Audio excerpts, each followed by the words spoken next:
This is definitely our first episode that is functionally an advertisement for Universal Studios. So I hope we can point to this one in our legal defense when they say, hey, stop doing this. And I can say, no, we're making you money. In 2017, Universal Studios announced the birth of a new shared universe of monster movies, bringing their classic horror icons into the contemporary franchise film landscape. But after the critical and financial failure of its first installment, the project was indefinitely abandoned. Now, in 2024, the powers that be have called upon one pulp horror devotee and one snarky film critic to unearth the concept. I'm Dylan Roth. And I'm Dalton DeShane. Are you afraid of the dark universe? Welcome back to Are You Afraid of the Dark Universe, the podcast where we attempt to resurrect Universal's failed cinematic universe of monster movies, one pitch at a time. I am your theme park enthusiast host, Dalton DeShane. And I am your roller coaster enjoyer on High Holy Days only host, Dylan Roth. Very specific about when you enjoy your roller coasters. Yes, right. I only go on Yom Kippur. Welcome back to Are You Afraid of the Dark Universe? I guess it's not really fair to say it is a failed cinematic universe, but as we're going to talk about today, the Dark Universe does live on. Yes, the brand is very much alive and intruding into our own reality. Yes. Normally, as you know, on these episodes, we have a guest come on to pitch us a movie, but ever since there was a little announcement from Universal Studios, probably earlier this year, I would say it was officially announced, our social media has been blowing up with people letting us know that the Dark Universe is real. Yes. Now, of course, thanks to our guest, we were aware of this basically since we started the podcast, but I'm getting ahead of ourselves real quick. But today's all about theme parks, basically. We are going to be talking to a theme park expert about the actual Dark Universe theme park that is coming to Orlando, Florida. And then we will be coming up with our own Dark Universe theme park to fit into our existing canon. And yeah, I guess without further ado, let's bring her in. Today's guest is a writer, podcaster, and YouTuber best known for her work as the founder of Orlando ParkStop, where she has been meticulously chronicling the construction of Universal's epic universe since before it ever broke ground. Alicia Stella, welcome to the Dark Universe. Hi, thank you for having me in the Dark Universe that still exists and always will. Yes, we now have competing Dark Universes, really. Actually, I don't want to say that because Universal is the one with the legal power here. Yes, and we are in constant fear of Universal deciding that their brand is too important to allow us to, I wouldn't say sully, but they might say sully. No, I think we are keeping brand interest alive. I think that's what we've been doing. I think that what we do is good for business for Universal. Yes. We are... Do you know how many people in our Discord want to buy the Dark Universe merch that is currently they want to buy being the sold there, and we're inspiring that. And, yes, you know, we get them excited about imaginary projects, and we encourage the studio to recognize how much potential there is in making their future Dark Universe entries just much, much, much, much more gay than what they've been doing. We do. Our Dark Universe is extremely gay. We also credit ourselves with getting the Tom Cruise Mummy into the top 10 Netflix films on more than one occasion. We have no evidence that it was because of us, but I mean, we do have a lot of ego. What else could it be? No one's just watching that. Yeah, why would you do that? Unless they're listening to this podcast. But enough about us. Alicia, welcome. I'm so excited to talk to you. I have been following your work, as I was just telling you before the call, for quite a long time. I have been a Universal stan since I was a teenager. But tell us a little bit, how did you get into the theme park blogging and podcasting space? What inspired you to start ParkStop to begin with? Oh, I've been going to Universal Studios Florida since it opened in 1990. Nice. And I was quite little. And I've always loved the park, and like it's always felt like my home park. I love Disney World too, but Universal. So for a little while, years ago, I was going like once a week. Like it was my only exercise. I was walking around. I take some pictures. I enjoy myself, go on some rides. I was doing it like alone. Like I would just go like on my day off and just really enjoy the park. And then they started building a new attraction at Islands of Adventure. And I was taking some pictures and I'm like, I should put this on my blog. And I had like a little film review blog that I did just mainly to log before Letterboxd existed, to log like the movies I watch. And like, much I was like, more I'm just work gonna than post Letterboxd. Yeah. Yes. So I'm like, I'm just going to post a little blog post about this new attraction they're building. I would follow the forums and like different theme park nerd sites. And everyone was like, oh, it's definitely a King Kong attraction. So I'm like, King Kong attraction rumored to be being built at Islands Adventure, construction update. And next thing you know, like, this is my life and this is all I do now. Like, I was going anyway, so might as well make a business out of it. I didn't expect like that blog post to get as much traffic as it did. And just a couple of years later, I had to make an entire website just dedicated to covering the theme parks. And then a couple of years after that, Universal started building a whole new theme park. And I'm like, well, I have to cover this from the beginning. So like I dug into the permits and I talked about the park a year before they even announced it. And now here we are like 7 months out from the park opening. And it has been a voyage, but it's been really exciting to be like on the like since the beginning on this project. Yeah, you're doing some like journalism. Yeah, that's the word that came to mind as well. Like getting in, looking into the permits, I think was the sentence where it's like, oh wait, hang on.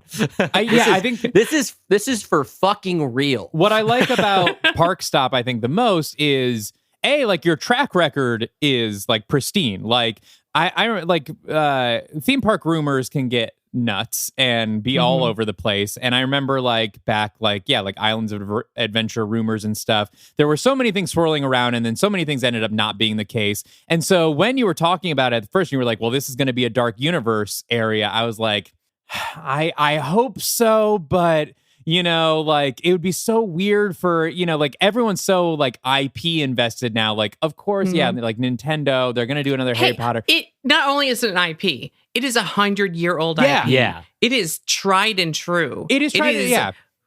It's what the company, like Universal Pictures, owes the monsters for staying in business through the 30s, 40s, and 50s. Oh, absolutely. Like, that held the company together. But they could have called that something else, right? Well, so calling it Dark Universe kind of makes me, I know they actually did change the key art, but there's that moment where you think, it's like, well, we have all these hats.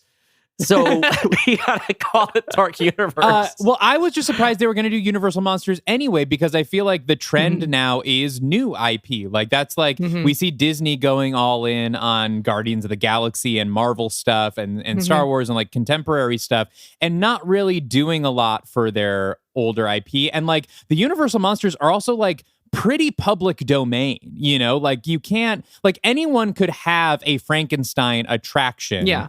I think with kids these days, you got like Sony has cornered the market on the monsters with Hotel Transylvania. Exactly. Like if anyone thinks, like anyone younger than 10 thinks of Dracula, they're going to think of Adam Sandler's character. Yeah, like exactly. And so to do like a land inspired by films from the 1930s feels like, I mean, for me, it's a dream come true. But like, I was so worried that wasn't going to happen. I was like, there's no way they would invest millions and millions and millions of dollars on like a Bela Lugosi film, you know, like, and I know it's not like those versions of the monsters, like it is contemporary reimaginings, but it felt crazy. It's even crazier to me, to be honest, that they're contemporary reimaginings, because we think about these things as, you know, you have these great corporate synergies that are at play here, where they're investing a lot of money in terms of trying to increase the value of one part of their business by investing in another part of their business, right? And you have they each have direct income, but you also want them to feed into each other.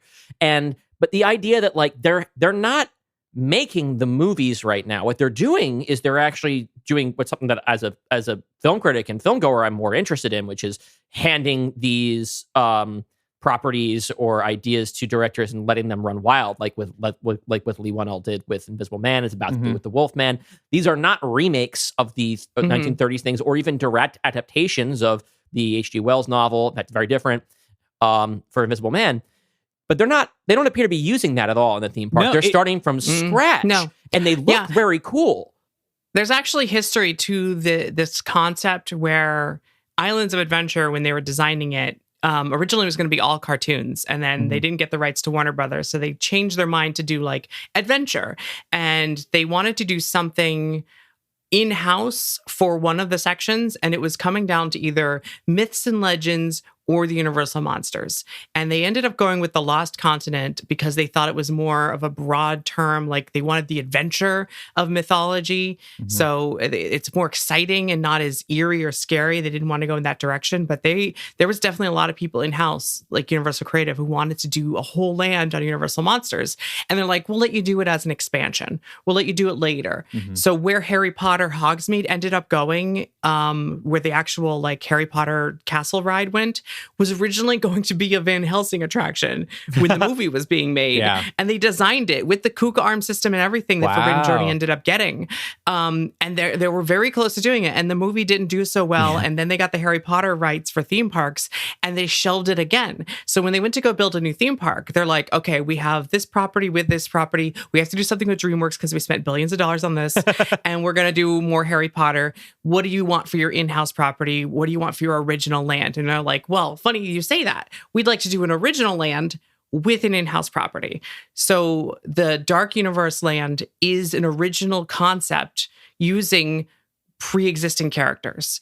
Like the stories of this like land and the stories of the two rides are very much original stories inspired by and like influenced by the old 1930s, 40s, 50s movies. So you see characters that we recognize, but they've been updated. We hear names that we know, but they're technically new versions. So it's interesting to see an original land, but something that we can like grasp onto and understand from the get-go, which I guess Lost Continent was too, if you understood like the voyage of Sinbad or like Merlin's story or whatever. But this is a little more like, it's only 100 years old instead of 400 years old. And yeah, like it's crazy that like if you're a kid going to Universal Studios, anywhere else you go in Epic Universe, you're going to be able to like go home and like see a movie, you know, like watch a movie or buy, you know, merch or things of that thing, except Dark Universe. I mean, like we said, there's the 30s movies, but not what you're seeing in the parks, because these are completely divorced from any media version, like these versions of these characters. Yeah. I noticed that the official Universal blog just last week was saying, if you want to prepare for the Curse of the Werewolf roller coaster, watch these two movies. And it was The Wolfman and Curse of the Werewolf. And I'm like, yeah, technically there are elements from those stories, but like Maleva is a completely reimagined character now. Yeah. She's not an old lady. She's like more like a little cult character who's like 20 years old. Like it's completely different. The names of it remain the same, and the curse, the mark of the beast, is like still there. But otherwise, it's been completely. The Wolfman doesn't look like the Wolfman on that ride. The werewolves. I mean, that's kind of what we do with our movies. Sort of what we like. For instance, when I wrote my Wolfman pitch, I started with the basic concept of you have this rich kid and this like not fabulously wealthy. I made her like a socialist college kid, and then from the point that they get bit becomes a different story, because they both get bit in mine. It's the kind of thing where we have the names of the characters. Like our Gwen Conliffe at this point has no resemblance to the Gwen Conliffe. We take the names, we take a lot of the basic premises, but basically what we're saying is Universal is cribbing our notes in how they're handling the Dark Universe. Well, the thing is, here's the thing though, I kind of halfway expect that this is in the way that, let's say, Disney and Warner Brothers have like DC and Marvel and treat them as research departments at this point, much to the chagrin of editorial and creatives and comics, where they're like, okay, we can workshop these various characters and ideas and character designs and everything on a monthly basis, keep iterating until we have it at a point where we're like, okay, this can be a movie. Now we'll make it into a movie, and then we'll maybe throw a couple dollars to the people who designed it. I have this feeling, and maybe you can tell me whether this is realistic, Alicia, that this is the kind of thing Universal might be trying to do with this Dark Universe park, which is that this is a living document of an idea of what the Universal Monsters, what the Dark Universe as a film franchise could look like, that they can play with and interact with an audience, and then eventually decide, let's make a movie about this Frankenstein. I think from hearing stories behind the scenes of how this land came to be, early iterations were like straight up, we're making a land based on the original like 1930s films. And they even framed it as like you're going to a drive-in and you see the movies, and then you go into the movie screen and then you're in the old movies. Oh, that'd be it was like a great movie ride trackless version where you go through different movies from the franchise. And then when they were actually, that was like before they were even making the Tom Cruise movie. And then they started like rebooting the dark universe concept into like a cinematic universe. And they're like, oh, well, clearly we'll make the land based on these movies. And very quickly that fizzled out, and they kept the name. And they're like, well, we've already got the name on all the paperwork. We'll just call it this until we open it, and we'll rename it at the last minute, which is, I think, what they did with the Harry Potter land. I think they renamed it at the last minute. And they didn't rename this one. They're like, well, no one remembers the Dark Universe. We'll just keep the name. But they made their own theme park versions of everything. I think the same way that Marvel Superhero Island at Islands of Adventure is its own version of everything. Where like they started from like an inspirational point of like the comic books, and they kind of created their own Sinister Six for Spider-Man, built out of whatever characters would splash you or make fire or whatever. Yeah. Because it's a Universal ride. And I think this land is going to be a timeless version of these characters that only exists in this land. The village of Darkmoor, where this land is set. And I keep saying land, but the Universal will probably prefer if I say world. This world of Epic Universe, this world of Universal Epic Universe at Universal Orlando, opening May 22nd, 2024, is taking place in the village of Darkmoor, completely fictionalized, made-up land that is just for these versions of the Universal monsters, inspired by the Universal classic monsters of the 30s and 40s and 50s. It is... like, if you want to visit this, you have to come here. You can't see it anywhere else in the world. You can't see it in the movies. You have to come here, and you have to experience this, like, the scariest ride Universal's ever made, starring a brand new character that was only created for this ride, and she will never exist outside of this ride. Which, for me, like, look, I'm not a theme park exec, but to me this seems like the smarter way of doing things, because like over at Universal Studios you have the Revenge of the Mummy coaster, which everyone loves. Like, that is a very beloved attraction, but it's based on it specifically the Brendan Fraser Mummy movies, which as time goes on, you know, are maybe classics to people of our generation, but like younger kids may not know this film at all, but you also don't want to tear it out because people love it so much. Right. It seems like to make like timeless versions of these characters that aren't specifically tied to a moment in, you know, which is why it's probably so good that this park didn't open around the time the Tom Cruise Mummy, because can you imagine if like Tom Cruise had already filmed all the stuff for the ride? Like, it would immediately be dated, while this is something that they can continually iterate on, and it will never get old because it's specific to the park, you know? And the example I use for Marvel Superhero Island is apt here, because if you compare it to, like, let's say they had done it with a movie version of Spider-Man. There's been 3 Spider-Man reboots since that land opened. And if they were locked into, let's say, Tobey Maguire, like if they'd opened a few years later, then we would have had Andrew Garfield and what's the current Tom Holland. Yeah. And it's funny because I've always used that as my example. And now to see Disney still making Tom Holland Spider-Man rides in different countries around the world in different Disneyland parks.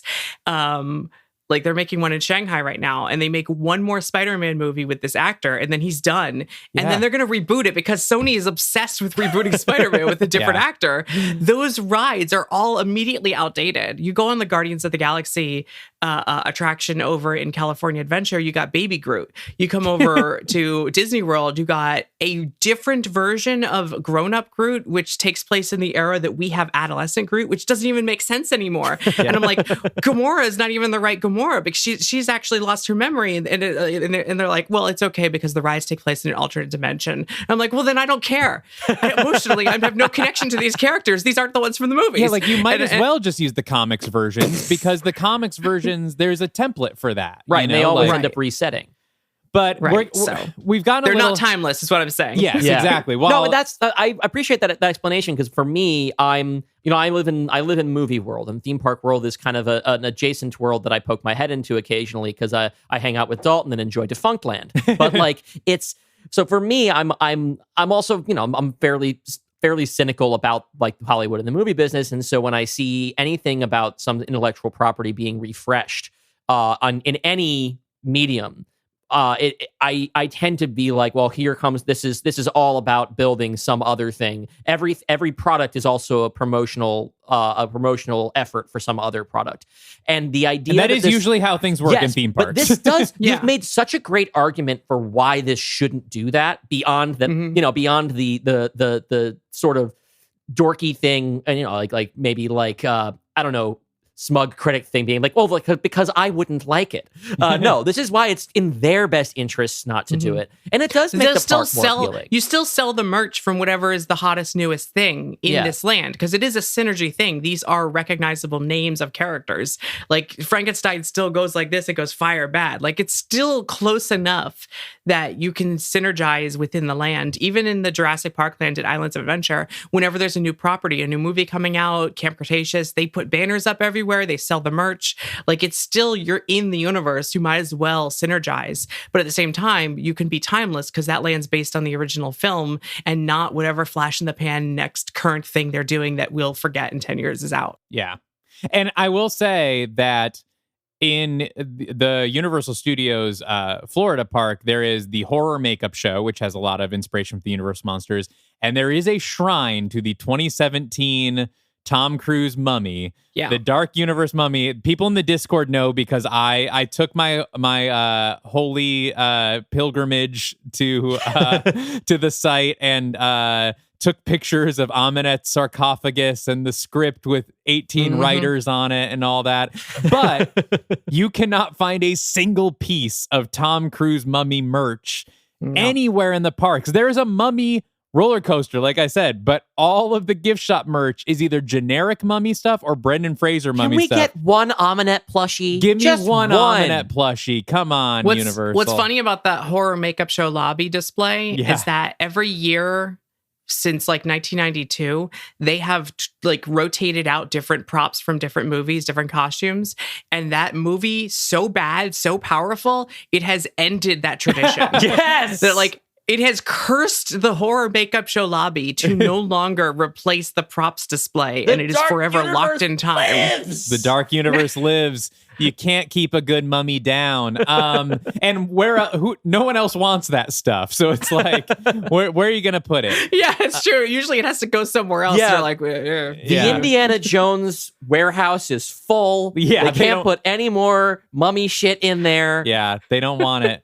But let's slow down a bit. First, before we get into Epic Universe in general, Alicia, what is your history with the Universal monsters? Do you have a personal history watching the films, or was the theme park really the first time that you engaged with these properties in a way? What's the Gene Wilder movie, Young Frankenstein? I like that. There's been so many iterations of these characters as well. That was my entry point as well, Alicia. Yeah, Young Frankenstein. I think I've actually seen like the comedic versions of the original Monsters movies too. Which one? Wait, the Abbott and Costello ones? Abbott and Costello's. I've seen one of the Abbott and Costello's ones, and I liked it because it was the official Universal monsters and the real actors playing them intermixed in this comedy, but they're being like serious straight men. So it worked genre-wise. I don't know if you're familiar with the virtual world of Second Life, but I did in the virtual world of Second Life make like a Halloween ride where you would get into this ride and go through different scenes. And one of the scenes I created did have Frankenstein, and I like had to go in and get the original music from the original movie. And I was like, this is a really good score. And I just kind of got captivated by it and started watching the movie. Nice. And I was like, this is really good. So like, I still haven't done it because I know that like I kind of want to binge watch most of the original films before I go to the theme park. Sure. And then having the baby has kind of set my timeline a little bit weird and wacky. Yeah. But no, I've always appreciated the like lore of the idea that these films starting in the 20s were cheap to make. and highly profitable. And if it wasn't for them and the like giant success of them, the company would have gone under. Yeah, for sure. And I love that like the tour guides at Universal, when you go to the theme parks, they'll tell that story because it's that important. If you go in the lobby and like guest services, you'll see like Bela Lugosi pictures and stuff on the set of filming because it's that important to the company. It is what held the company together for nearly 3 decades. They really went all in. It's the first Marvel Cinematic Universe. I really like how reverent the company still is. I mean, it always shows up when they do the fireworks shows and stuff. When I took a trip last year, like our van dropped us off from the airport we were staying at one of the on-site hotels, the Portofino Bay. And like we got off and there were at the bus stop just poster after poster, like Phantom of the Opera, The Invisible Man, like someplace that's not horror themed at all, but like they just, when they're just like, oh, well, we need some movie merch here. Let's go back to the Universal Monster. Like it is a company that is very, it seems like they don't forget their past in a way that's like kind of rare now, It's interesting to me that like they have this grand like sort of reverence for how timeless those movies are that goes beyond even like how much they seem to leverage, I don't know, E.T., right? Which is like was the highest grossing film and like a critical darling. There seems to be, I'm a little biased as I personally am not like a huge E.T. guy. There seems to be sort of an acknowledgement that these movies from the 30s are not just more historically important to the survival of the company, but that there's something intrinsically like elemental about those movies that they still kind of outshine movies that have made more money and have been like a bigger deal in the short term.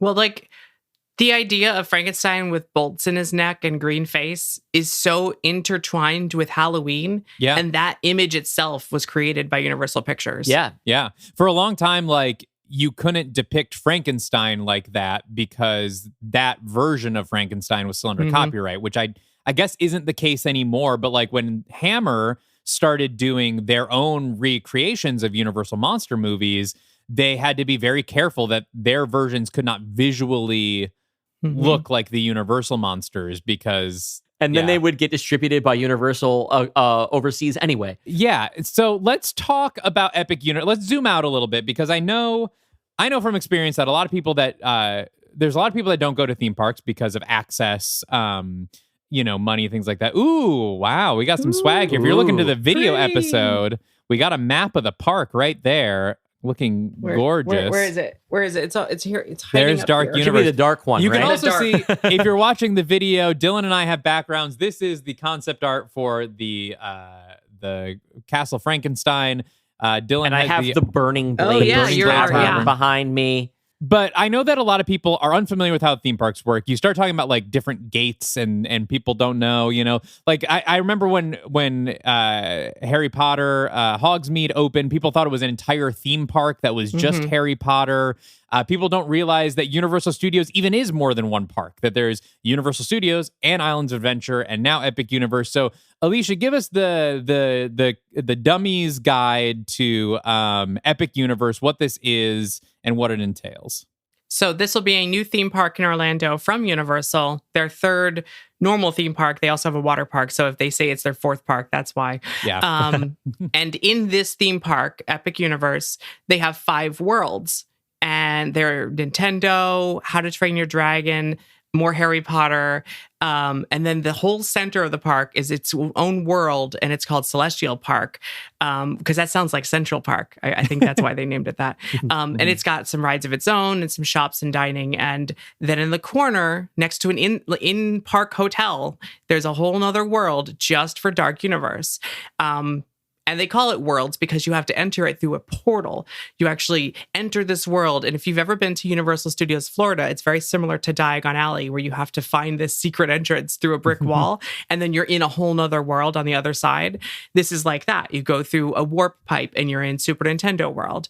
And you go through this portal to go into Dark Universe, which has like the electricity running through it. And you can see behind your background there with the electricity up on the Frankenstein Manor. This electricity runs through the village of Darkmoor, and it's inspired by the original films, but it's its own land, it's its own story. Any fans of the Universal Monsters are going to have to make a pilgrimage here, Yes. the way that Harry Potter fans had to make a pilgrimage to Hogsmeade. This is its own thing, and it's just as beautiful as Hogsmeade. It's got a castle, it's got a Kuka arm attraction at the back. I mean, it's dark Hogsmeade is what it is. And less problematic now. It even has a small kiddie coaster. Look at that. Yes.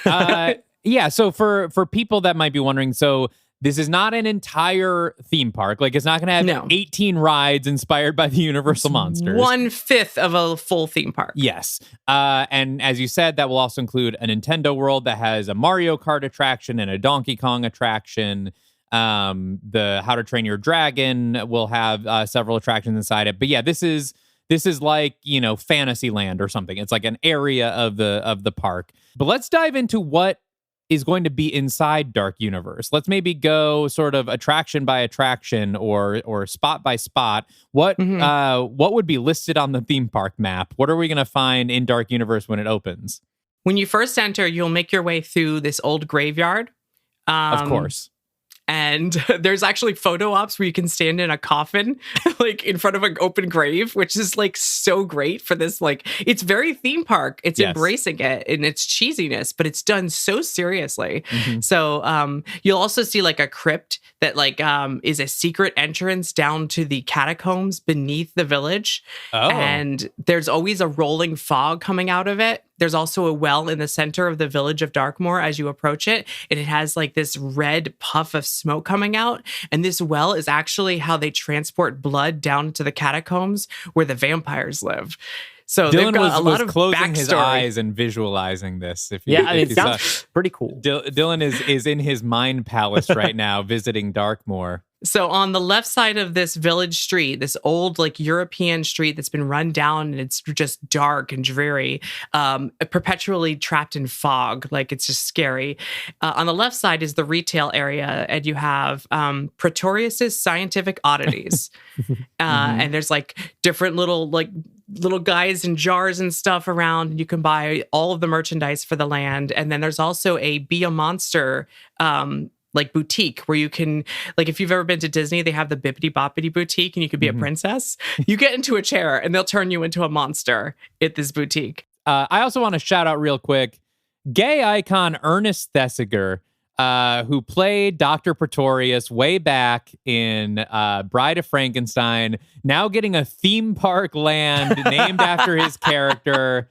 Very few queer icons of the 1930s did it like old Ernest. And I hope they pay tribute to him somehow in that shop. There's also meet and greets for characters outside of the shop, and that includes the bride will be there. Hell yeah. Because she's not on any of the rides, but she will be in the land. Oh, I'm very curious to see how in-depth the makeup transformations are. Because, over at like Lost Continent, they'll do like face paint or whatever, I think they have 2 levels. Okay. They have a face paint one, especially for kids, and then they tested it over at Universal Studios. They have a full, really good, in-depth, very expensive, if you've been to Halloween Horror Nights, full-on makeover. And you could pick from a catalog, a binder of all these different things you can do. And we're talking $100. You're coming out of there looking like a real monster. Okay, Dylan, cool. we're going to have to do that. We're going to have to do it. We're going to use your put Patreon. some of that Patreon money. Yeah, the Patreon money will go towards giving us full monster makeovers. We'll definitely do... You'll probably have to do a Wolfman. I'll be a Wolfman. I'll be a creature from the Black Lagoon. Yeah, let's fucking go. Make me a fish boy. I'm going to do the face paint. I'm going to do the $20 face paint. Yeah. So across the street from that in the same village is the first and main dining location, which is called Das Steakhouse, and spelled in German, but not steakhouse as in like normal steak, but like steak through the heart. What? Hey, no one told me this theme park was going to have puns. Yeah. I'm out. the scariest part. This is it's run by familiars. And you can get actual meat on steaks, otherwise known as kebabs. Yep. And the familiars will bring you your food, but they're also staking you out to see if you're good for joining the other vampires for dinner. So be on your best behavior and try not to look delicious. No, they can feed on me all they want. How do I volunteer? I think there's actually a sneak peek of the catacombs down below somehow in this restaurant, at least in the concept art. So you could see like it goes on forever. Oh, that's cool. With more of that red fog rolling into the restaurant. I made a TikTok alluding to this a while ago. Follow me on TikTok.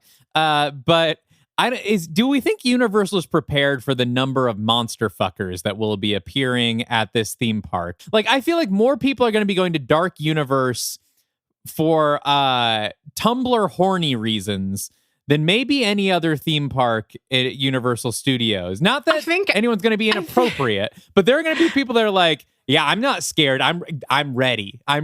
After 34 years of Halloween Horror Nights, I think they're used to it. Oh, that's true. That's true.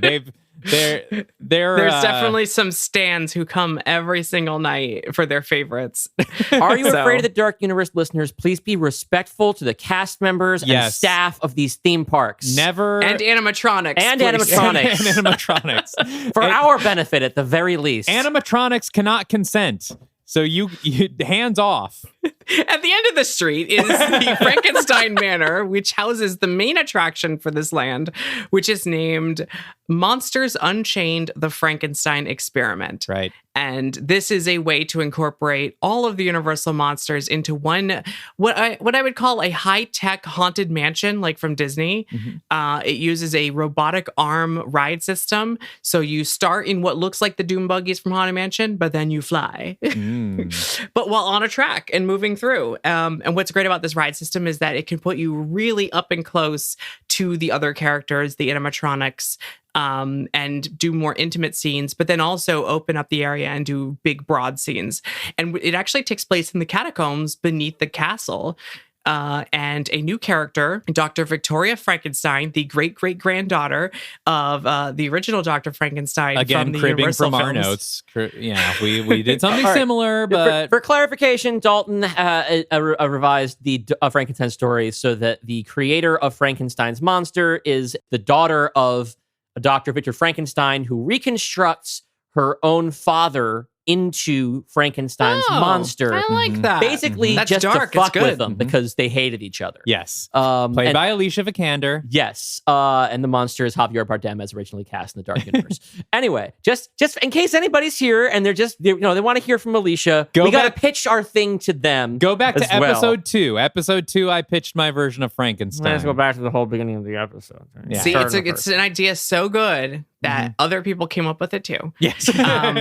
She actually has made her own Frankenstein's monster. This is not the original one, since he did. Yep. And she's showing off her new technology. She not only restarted her great-great-grandfather's research and created a new monster, but also she's learned a new way to tame and control the monsters. And she spent the last decade capturing all the monsters from around the world and brought them here. And she's going to test her new technology on the scariest monster, the most dangerous monster of all, Count Dracula. Mm-hmm. And we're here to witness Count Dracula be tamed and controlled. And guess what? It doesn't work. What? So Dracula then lets all of the monsters out and we have to fend for our lives. Thankfully, Frankenstein's monster is on our side. And we've got in this ride, we've got the Phantom of the Opera. We've got Creature from the Black Lagoon. We've got the Wolfman. We got the Bride. No bride. No bride. We have the brides of Dracula. Oh, the brides of Dracula. No bride of Frankenstein. He's got his women with him. Okay. There's a video out that Universal put out of the animatronics, a little preview of the animatronics. Everyone should really go watch that because they are incredible, really impressive. And that's what I'm most excited about is, this ride is not primarily screens with videos or 3D films of the monsters. No they're 3D. going to be physical. They're going to be actual animatronic things reaching at you, which is cool. It's not just that, but if you've us theme park fans or Defunctland fans might remember Alien Encounter, where they had the binaural audio in your ear to make it feel like the alien is around you and stuff in the dark. Imagine that on a ride vehicle so that Dracula can fly around you and you hear him about to bite your neck, or that bats fly around you and you feel them flapping in your ears. There's motion in the ride vehicle, like that vibrates. So when there's electricity, you feel it in your bones. Like there's going to be sensory stuff in the ride vehicle that's supposed to scare you in addition to the monsters right in front of your face. And I mean right in front of your face.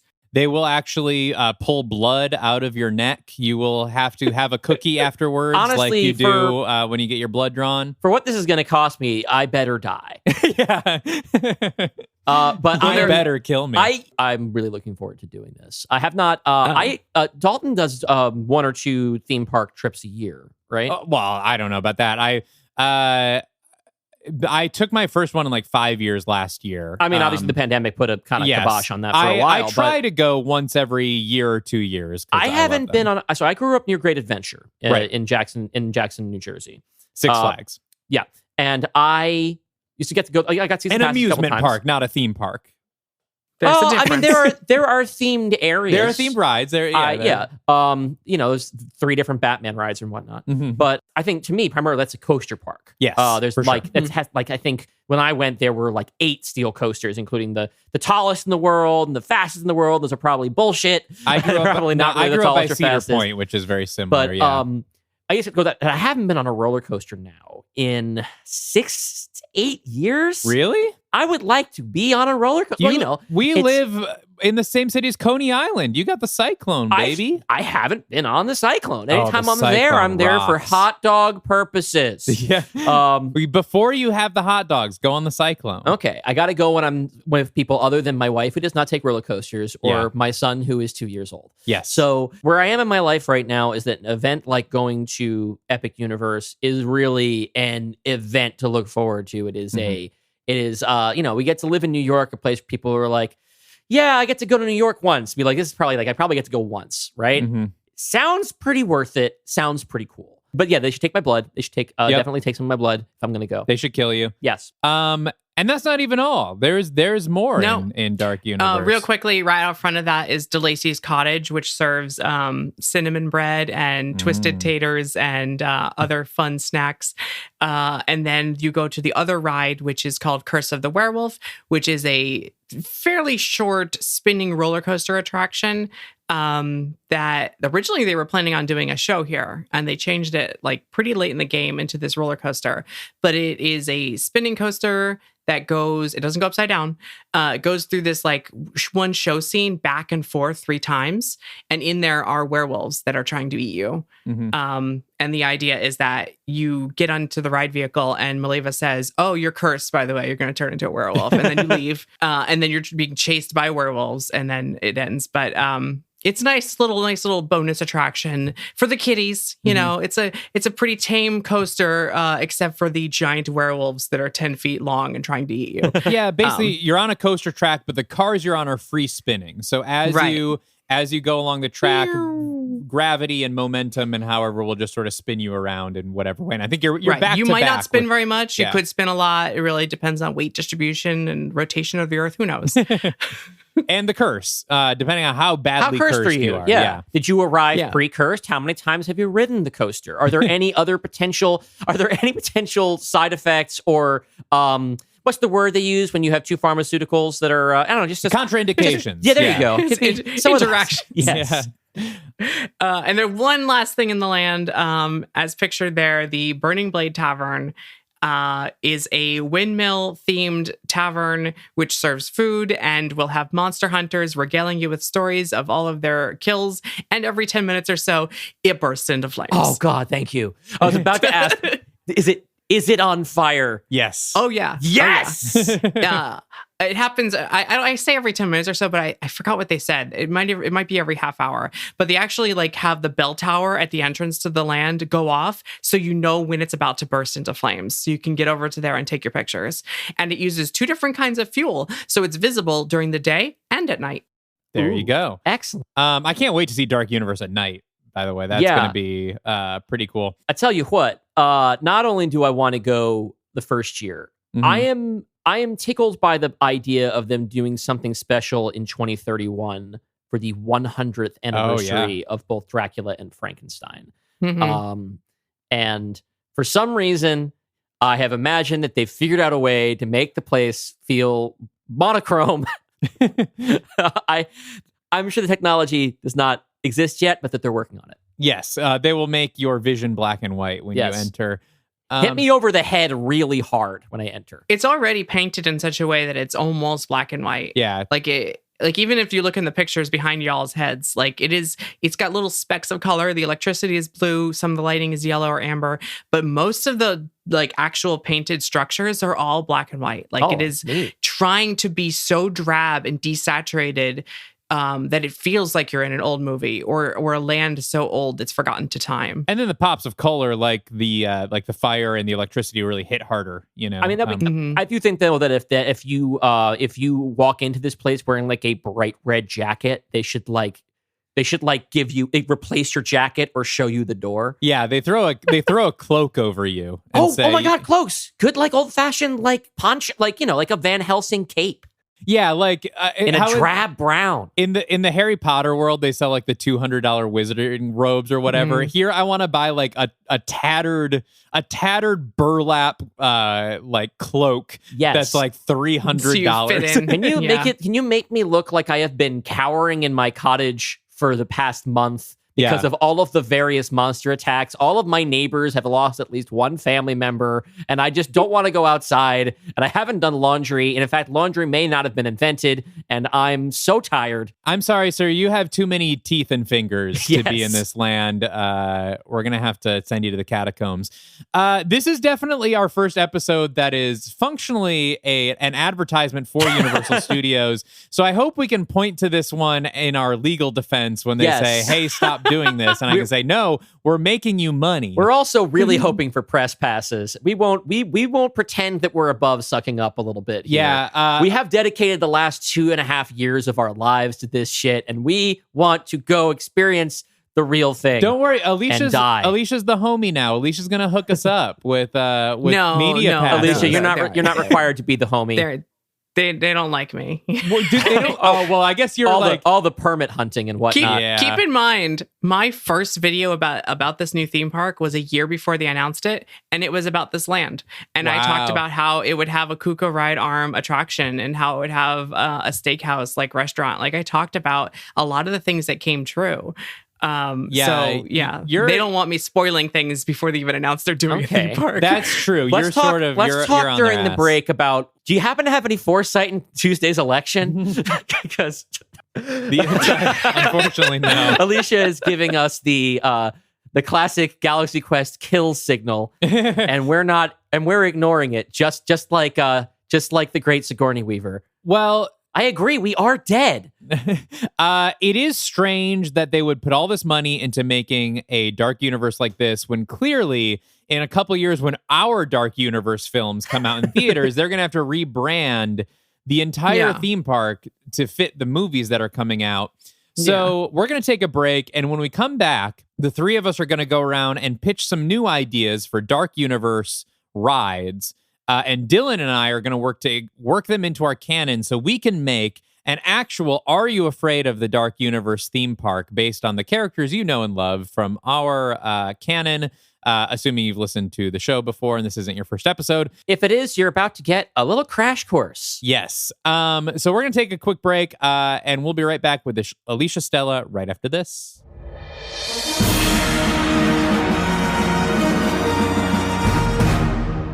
The Venom trilogy has officially come to a close, and I think we should tip our hats to such a poignant, heartwarming, and cherished trilogy of our age finally coming to an end. No, not a chance. The Spum is a slapdash, cobbled mess of ADR and lies. It serves no purpose other than as an IP money grab. These movies are mindless entertainment at best, and abominations of film at worst. But a Spider-Man universe without Spider-Man can only be but so good, Jarrett. What, do you think you could do better? You know what, Peyton? I know we can. Wait, what do you mean we? For fans of Are You Afraid of the Dark Universe, we'd like to welcome you to check out Has to Do with Spider-Man, I Think, narrative podcast where we pitch new films in the Spum universe to see if we can make sense of this tangled web of a franchise. We're talking Eddie Brock, Madam Web, Morbius, Kraven, and more all collide and face threats never before seen as we build a diverse blend of genre films into a redefined Sony Marvel saga. And guys, who knows? Maybe your favorite wall crawler will finally make his debut in this universe.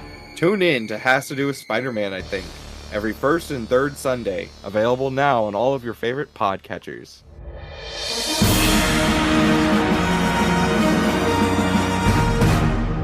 Welcome back to Are You Afraid of the Dark Universe? We are here with Alicia Stella, and we are about to go around and pitch our own rides that could be made into our own Dark Universe park. We are a little abbreviated on time here, so we are going to dive right into it. Who should go first? Alicia, how are you feeling about your ride ideas? Well, here's the thing. Mm-hmm. I won't have much to add because the main ride for Dark Universe that's actually been built is nearly identical to what I would have done. Wow. And what you made in Second Life, perhaps? And kind of. I only did the one Frankenstein scene, but the only difference I think I would have done, and who knows, maybe they do it. I said do. I really like the idea of it starting as a ripoff of Haunted Mansion. Like, you really get into a vehicle, you really think you're just doing an Omnimover, like it's a slow moving, like creeping move, like it has the dome on it, everything. Yeah. Like, you think you're going on to this ride, and they don't tell you or warn you at all. And it goes through a first couple scenes, and like the Haunted Mansion, it's like kind of creepy, and it's like welcome to Frankenstein Manor. This was once the place for blah blah blah blah, and it's a little history. And then it gets to like the laboratory, and this is big laboratory scene, and the Frankenstein's monster gets energized and comes to life or whatever, and but in my version he's still kind of like evil, and he's like coming towards you, and they're like, oh, we better get away, that's scary, but like it's still the ride. And then you get to like Dracula, and the coffin opens and he comes out and flies into bats or whatever.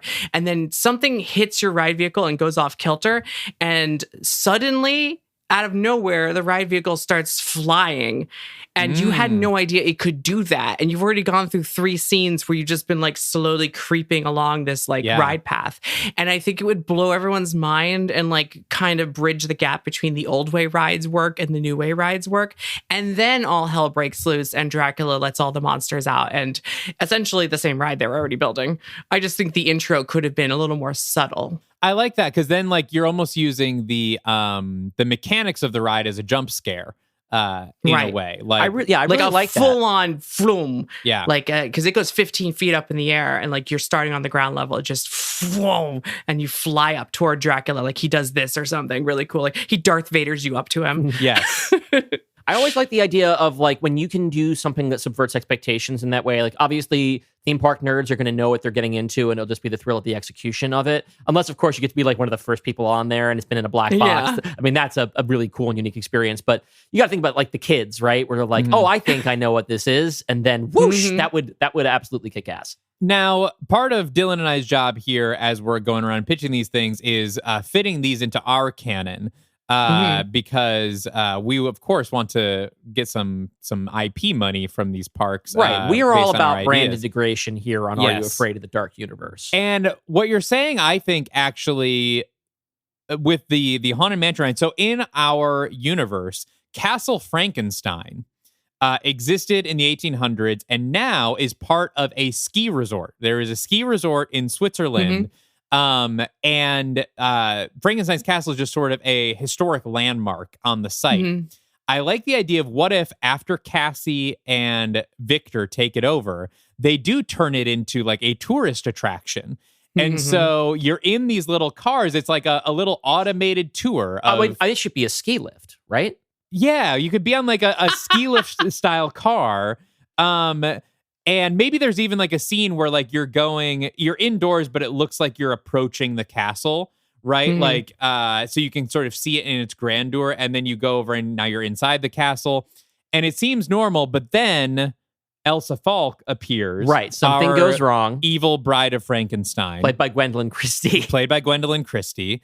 And Cassie and Victor are like trying to protect you and the guests while Elsa, and we'd probably, like you said, we could get Dracula involved here somehow. We'd have to have a bigger bad that, like you said, kind of magics you up into the air, sort of tears you off the ski lift, and now you're sort of there's flying a period around. of time where we know that Elsa is sort of she's being sort of like rebuilt and fiddled with by Carmilla, right? Ooh, so yeah, Carmilla can be our Dracula here. Yeah. And Carmilla has magic abilities. She's a powerful magician. So that would be cool. Carmilla played and then we by can get Carrie-Anne Moss. Yep. And so, yeah, maybe record some video or some audio for us. Maybe this is when Carmilla appears to take Elsa.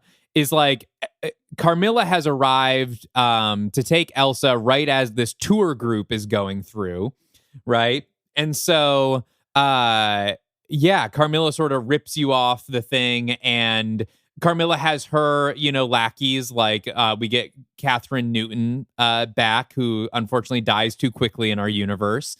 And it's sort of like the Brides of Dracula, right? We have these sort of little mini bosses while Carmilla sort of flies around. We've also got Elsa Falk and we sort of make it this haunted Frankenstein manor that starts as a tourist attraction gone wrong. I think that would be very cool. That's a fun way to maintain that mechanics while getting to throw in a couple of our versions of characters. That's fun. Yeah. So then it kind of becomes a Frankenstein and Carmilla ride. Mm-hmm. A combination that we don't really get. Yeah. Right? They don't really confront each other in the movies that we have. No. Maybe briefly in Van Helsing. Yeah, because, Victor is on... No. Victor is there when they're at that mall or whatever. And Victor does get killed by Carmilla. No, Victor gets killed by Van Helsing. What am I talking about? Alicia has no idea what we're talking about. This is very fascinating to you. Yes. As a longtime listener of Are You Afraid of the Dark Universe? Yes. I think this could fit in very well. Did you have another idea for another attraction we could have? I'm kind of sad we didn't get the show. I think that originally it was intended to be a stunt show like Waterworld at California, like a big stunt show, but utilizing the monsters concept. I think one of the earlier concepts was like the Phantom of the Opera theater as the setting, but it's like in the future and it's all dilapidated and stuff. And the Wolfman was going to be one of the main characters. So like almost like the theater has now become a refuge for him to hide when he's transformed to keep away. But now it's filled with people.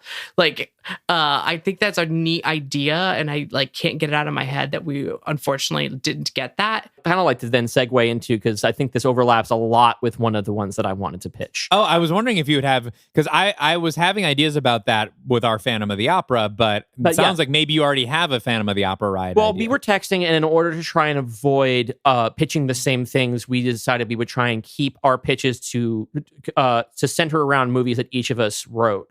And so I got Phantom of the Opera. Our version of the Phantom of the Opera is actually called The Phantom of the Opera, and it has our sort of A couple, paranormal investigator Carol Lemley and professional monster hunter Dr. Jennifer Halsey. While they're in the middle of planning their wedding, they get sent over to New York to investigate an apparent haunting of the Majestic Theater, where Andrew Lloyd Webber's Phantom of the Opera is about to close out its 31st year on Broadway. They are investigating what they think is the haunting of a dead would-be Broadway composer.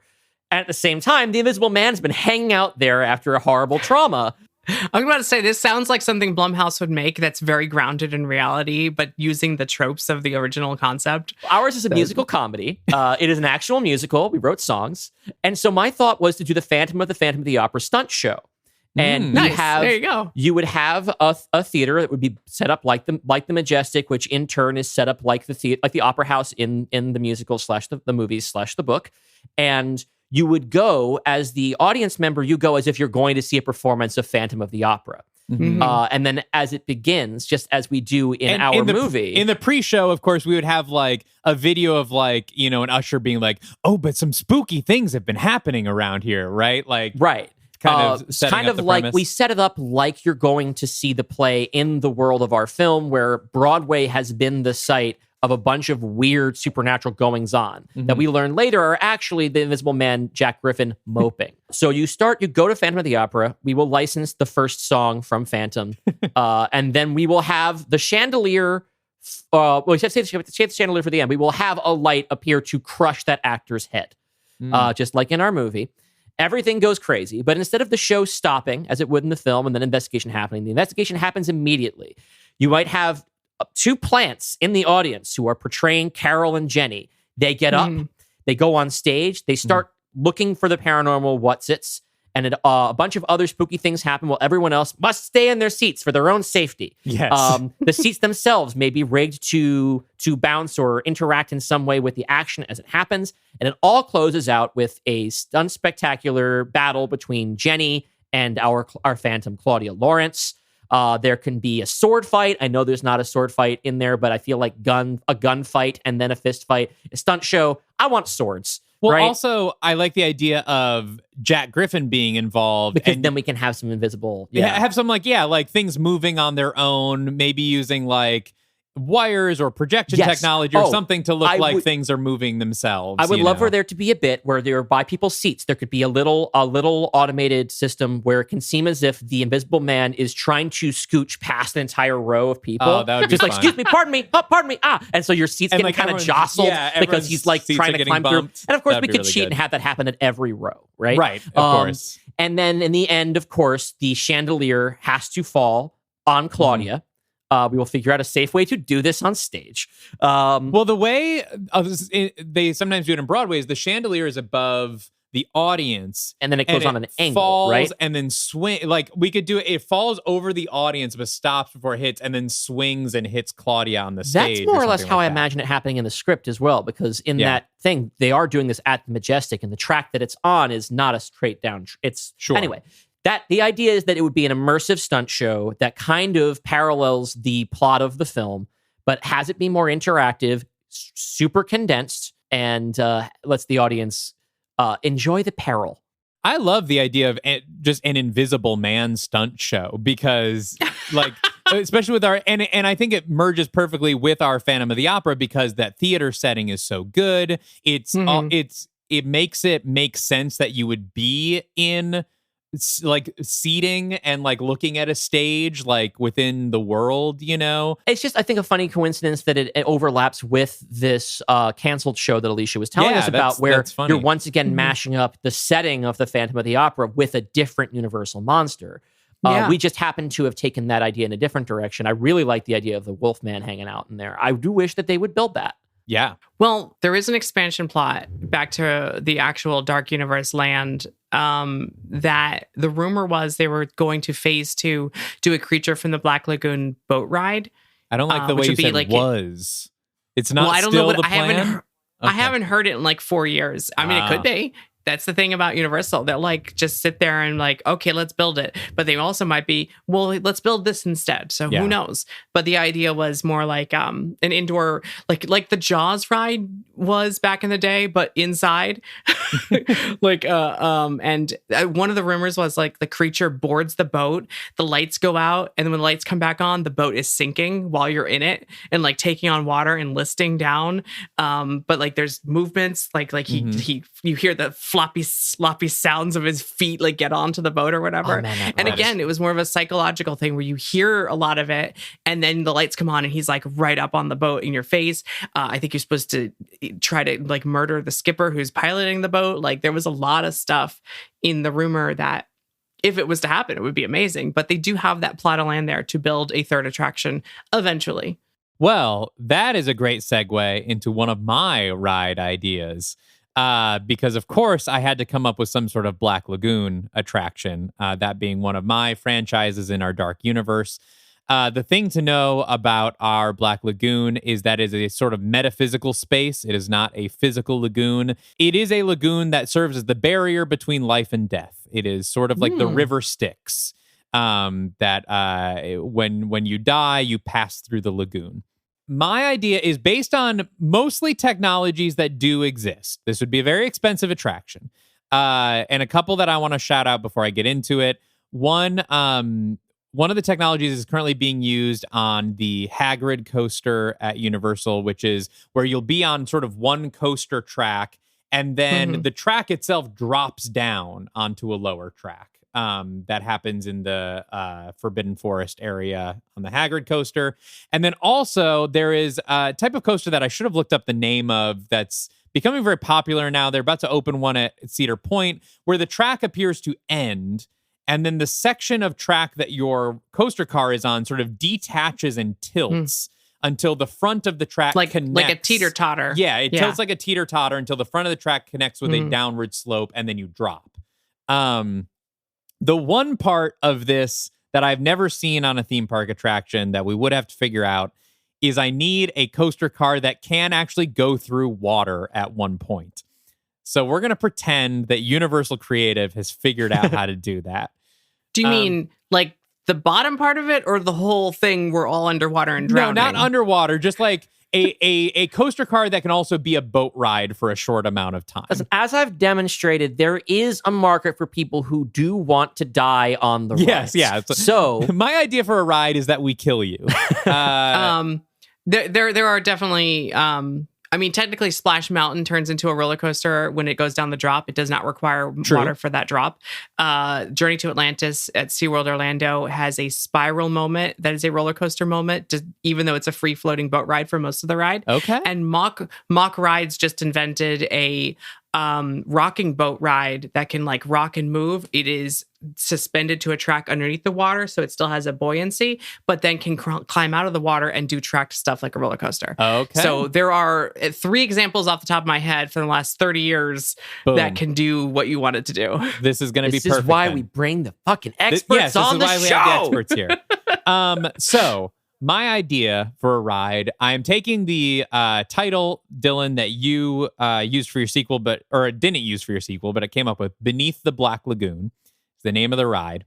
Oh, that's good. The idea is that you are a group of Prodigium agents. So you're working for the Monster Hunting Agency, and you're trainees, and you are being sent to talk to our keeper of the Black Lagoon, Hunter, about what the Black Lagoon is. Basically, Hunter, our non-binary teenage keeper of the Black Lagoon, is going to teach you about the Black Lagoon.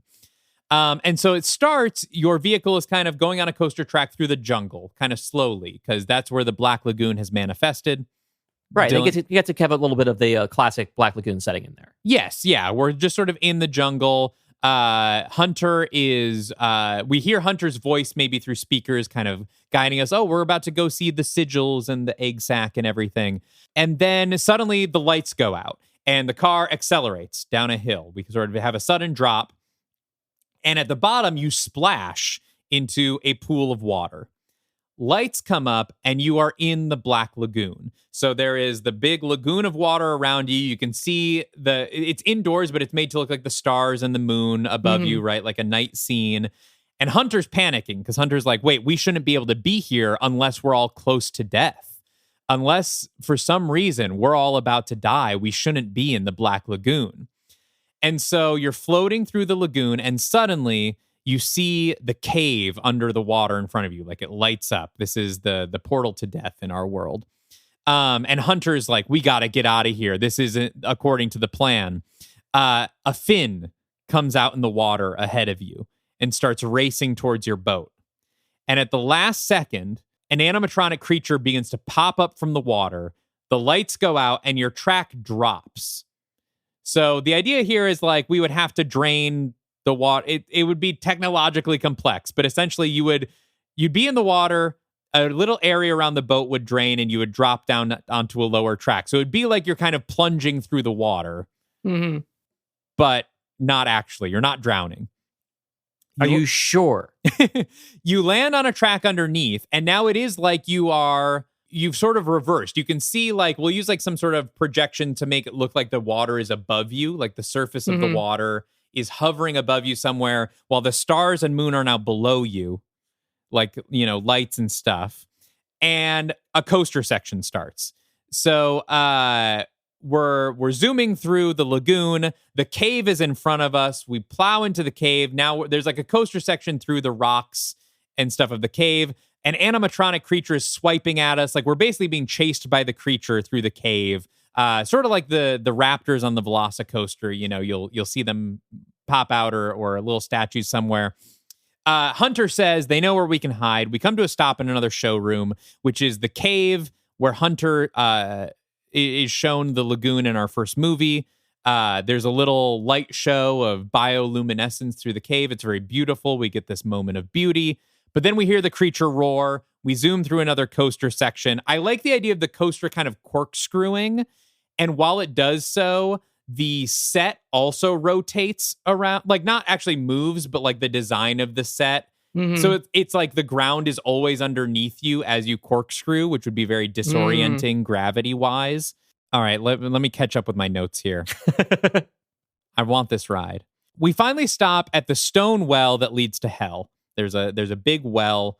There's a red glowing light from it, and we are tipped at the edge of it. And Hunter's like, "Oh no, this is it. This is death." The car rocks as like the creature is grabbing it and tilts it up. So we're looking down into the pit. Oh, this is that teeter-totter thing. Yeah, so it's like the creature is pushing us up, and we're staring down into the pit into hell.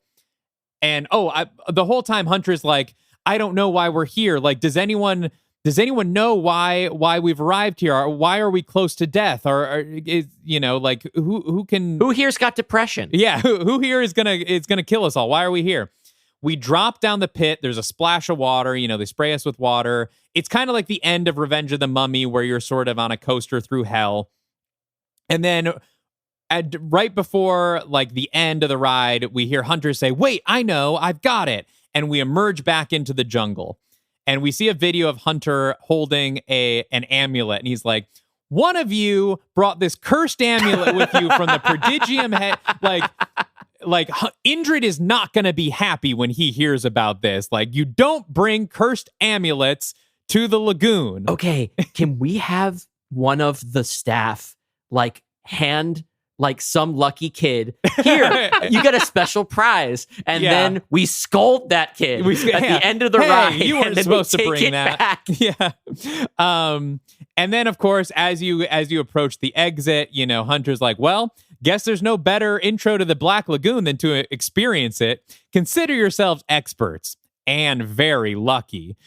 So that's our coaster trip through. Definitely an e-ticket, very expensive attraction. Combo coaster boat ride, Beneath the Black Lagoon. That's my pitch. Listen, that sounds pretty cool. I like that you had a technical challenge there, and I love that Alicia knew how to tackle it, or at least some examples of where. I already have a couple ideas of how to do the drop track. And make it feel like you go underwater too. Please share. Oh, you just you overshoot the water. You don't have to drain the water. You just overshoot it, but you keep all the lighting effects above you and kind of darken the lighting below you. And then you just do the drop track thing and splash from the sides. Yes. And a sound effect. But you just have the track go past the water so that you're in the water, you're in the water, you're in the water, you're not in the water, but you keep all the lighting and everything. Yeah. Also, lasers do an amazing water effect. You get some blue lasers doing this. You started even before the drop. It looked like you passed right through the water level. Yes, yeah. Like, I was also even thinking, like, if there wasn't a way for the coaster to be in the water, like, you could do, like, maybe just, like, a mist and laser effect kind of thing. The mist and laser, yeah. So it and looks like the water, lasers are doing this. It's blue. It looks like the moonlight on the water. Yes. But you were over water for enough of it that your brain still thinks you still are. Yes. Like, I could see that working. And so then that way you don't have to drain. It'd be truly shocking when then you then drop into the water. Yeah. And then the water's above you. If Universal was doing it, they would love to just be like, splash you right from the sides. So, like, you'd be closing your eyes anyway because you'd be splashed, so you miss like the transitional moment, and then next thing you know, like, then you look up and you see the water level above you for that whole track, like the whole track scene. It'd be great. I really like the idea of having the illusion of water. So at first, the once again, playing with the expectations, a savvy rider will see that's not real water, that's lasers, and then be surprised when there's real water later. Yes. I think that's very cool. We got about 10 minutes left. All right. We each have one idea left, you and I, Dylan, right? Yes. Well, I have my e-ticket ride. And yes, because the show, of course, yes. We need an e-ticket from This is my big one. You went low with Beneath the Black Lagoon. I'm going high. Are we going to heaven? We are kind of. This is based on The Mummy Heaven's Gate, which was our movie where Dalton brought Evelyn O'Connell back into our universe against my wishes because I didn't want legacy characters. And then it was my job to explain how the fuck that happened. So I have it so that Evelyn is actually a Nephilim, a half angel, quasi-immortal. This is Rachel Weisz's character from the 1999 Mummy trilogy, who has been reborn many, many times, as is implied in the Mummy movies. She's the reincarnation of Princess Nefertiti, or the other one. I don't know. And so in Mummy Heaven's Gate, the angel Raphael explains to her a bunch of the origin story of our dark universe. How much of this do we need to know for the ride itself? A lot, because here's what's up. Okay, so this ride is Evelyn's flight, right? Okay. There is a scene in here that I wrote in the script, and I actually describe certain things like it's a roller coaster. Sure. I want for this to be that you are, as the rider, you're Evelyn, or someone going through the same experience. I'm not as concerned with the narrative theming in terms of making sure that the writer gets to be themselves, because I'm more of a coaster park Universal guy. will be, but, okay. But well, then we'll this is something figure we that can out workshop, later. right? Yeah. I want the rider to get to experience the time travel vision and flight through the construction and destruction of ancient Egypt on the course of this roller coaster. I would like it to be. Great Adventure has a roller coaster that is both an outdoor and an indoor coaster. It used to be Batman and Robin, and they turned it into the Dark Knight, where you board outside and you have the peaks of it are outside in the daytime, but some of it is inside, and there's dark ride portions, which I don't think they ever really did enough with in that ride. What I would like to do is to have someone board, and it's an inverted roller coaster where where each person is strapped to what is essentially like their own angel, and the straps go across their chest like they're being held like this, and it's got these sort of wings. It's supposed to be romantic, so it would be great if it was actually two people and one person was holding the other, but that is limiting the audience for the ride. You don't want to be strapped with with a stranger's arms across your chest. So we won't do that. Also, I think that might be a safety concern. Well, I mean, it would be two cars, but one car would have their arm go across the others, right? I don't know if... Well, I would draw you a picture if we had time. It's a fantasy, yeah. Right. But said it will pitch. be each person is in an individual little harness, right? And they're being flown about. So you go up, and it is one of those roller coasters that does not have a slow climb. It has a launch climb. Sure. Right? And it takes you as high above to the peak. Your highest point of the coaster is actually at the very top, at the very beginning of the ride. Then you have a steep drop, which is similar to what Evelyn goes through, and it will corkscrew into the dark portion of the ride. Cool. Inside the ride is where you get the vision of the ascent and destruction of gradual decay of ancient Cairo over this monolith that we've established to be the keystone of creation, the very first structure that was built when the gods made the earth.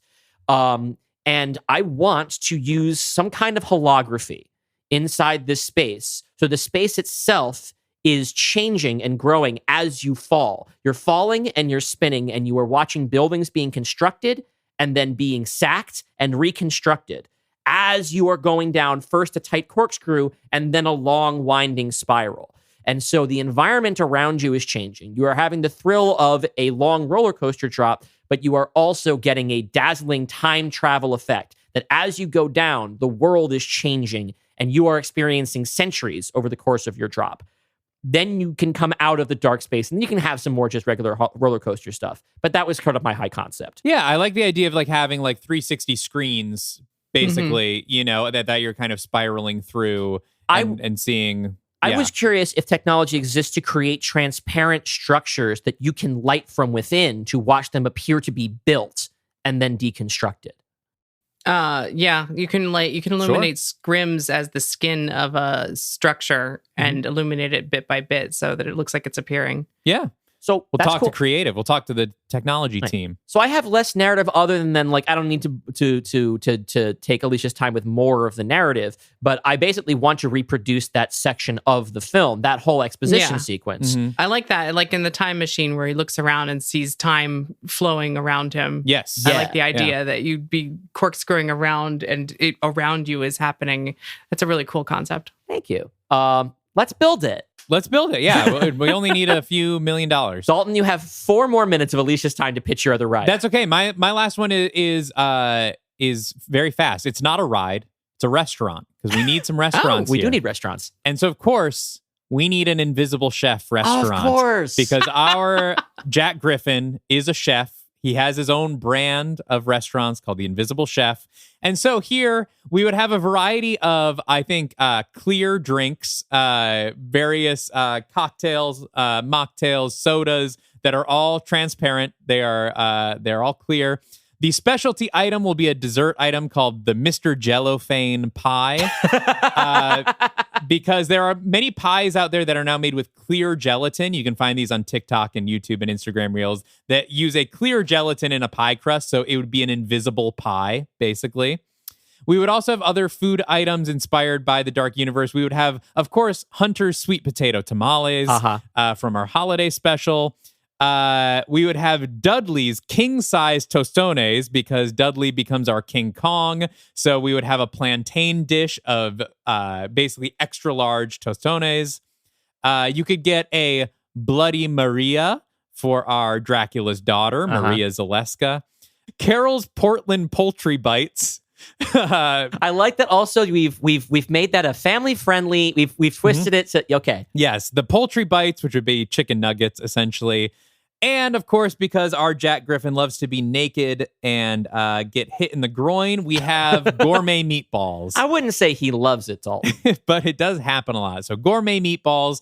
And then he loves it like I love getting speeding tickets. Yes.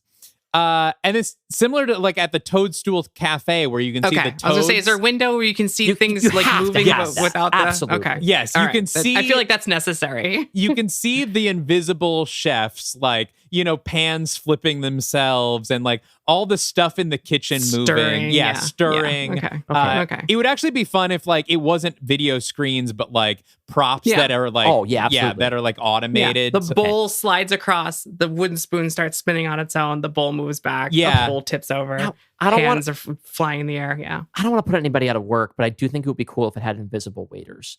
And you just had you had like aprons on tracks that come up and there's a speaker and John C. Reilly takes your order. He plays our invisible man. I think what you could do that maybe behind a bar. You could have like an invisible bartender. Okay. That, invisible like, bartender is good. Yeah. Like drinks going up and down and things like that. I'm conscious the shaker of just moving in the air. Yeah, I mean, I'm conscious, however, of course, of the actual labor issue of it. I don't want to make a restaurant where like nobody works. Someone's got to be making this. Well, food. yeah, but I mean, front of house. These are jobs for people in Orlando.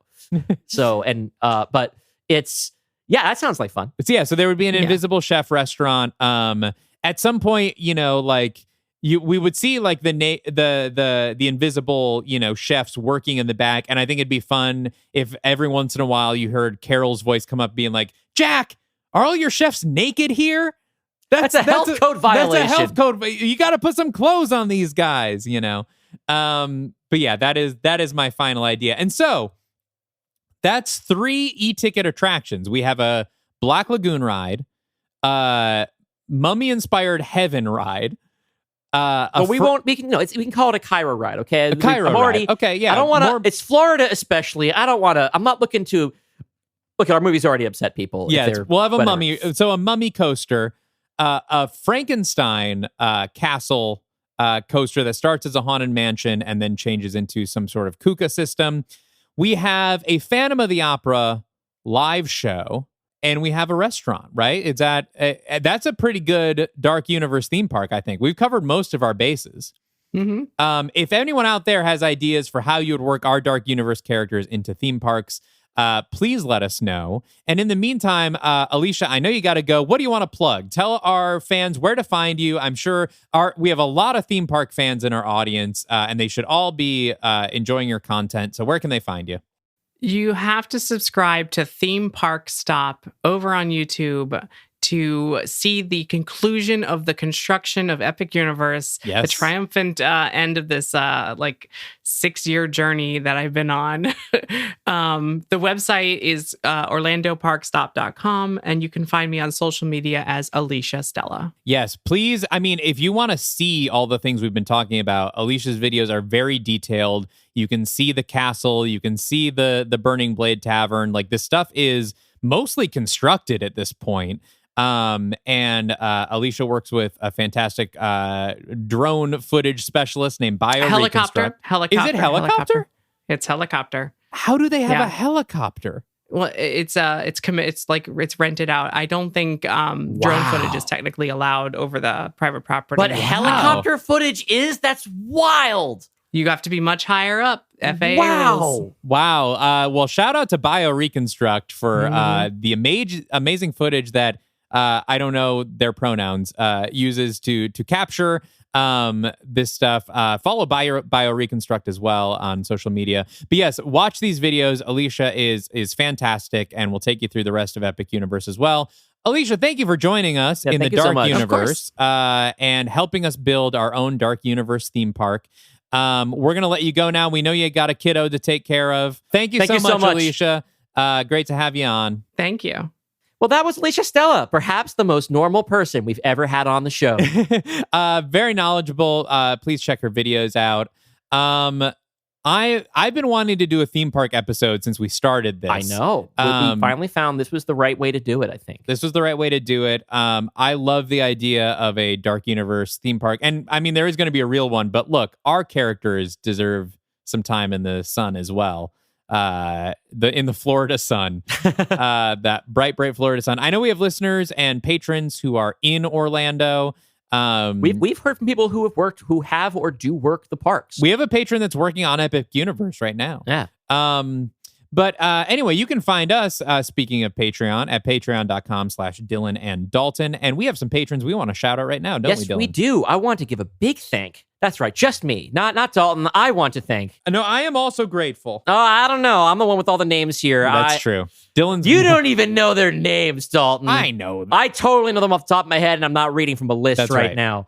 Big thanks to our executive producers. These are folks who are subscribed to our Patreon at the $15 a month level and have earned themselves shout-outs on every episode we record whilst they are subscribed there. We want to say hi to Andy from the Discord, Brian Egan, Callie, Marbendlar, Matt Thackeray, Moose, and Soonmot. Thank you so much. We really appreciate your ongoing assistance. And let's have a big round of applause for our studio executives. These are patrons who are subscribed at the $25 a month level, which, after only 1 month at that level, entitles them each to select what movie we will remake and come up with a Dark Universe pitch for in an episode of our bonus podcast, Are You Afraid of Dylan and Dalton? And these are the patrons that are paying for our makeovers at the Monster Boutique. Yes, at thank Dark you Universe. for, it is wild to imagine, but yes, these 9 people, if these things cost $100 a piece, these 9 people this month have paid for us each to become a monster once at the Universal Park whenever we go. So thank you so much. You're also your support is how we can even think about going, and how I can at least even think about going to this theme park trip. Those executives this month are Alyssa, Beerus, Bill French, Brent Dreyer, Goblin Snack, Joe Valiant, Cadel, Noel T, and Tom Webster. Thank you so much. We are excited to be continuing our bonus pod adventures with your requests. We have I think we will have put out at this point, if you're hearing this, our pitch for a new Smokey and the Bandit remake, which I'm really excited to talk about. We have not recorded that yet. We're actually ahead of schedule on this one. Yes, we also have not yet recorded Night of the Living Dead, right? Because there's a whole fiasco you've already heard about. Yes, you've heard about that 2 weeks ago. And in 2 weeks from now, we will have our second annual Dark Universe Holiday Special, which we should start writing sometime, Yes, Dylan. I have a bunch of ideas. I've been fiddling with this, but I need to learn a little bit more about some of the source material we're dealing with. Yes, which we don't want to spoil for you. We will wait for the last possible second for you to know what we're doing. It should be really fun. I mean, this has been a really interesting change of pace for this. We're doing some different stuff this season. Hopefully you were all as excited by us talking about these made up and real theme park rides as we were to talk about them. But thank you all for listening. We will see you in 2 weeks for the holiday special. And until next time, Stay afraid of the Dark Universe.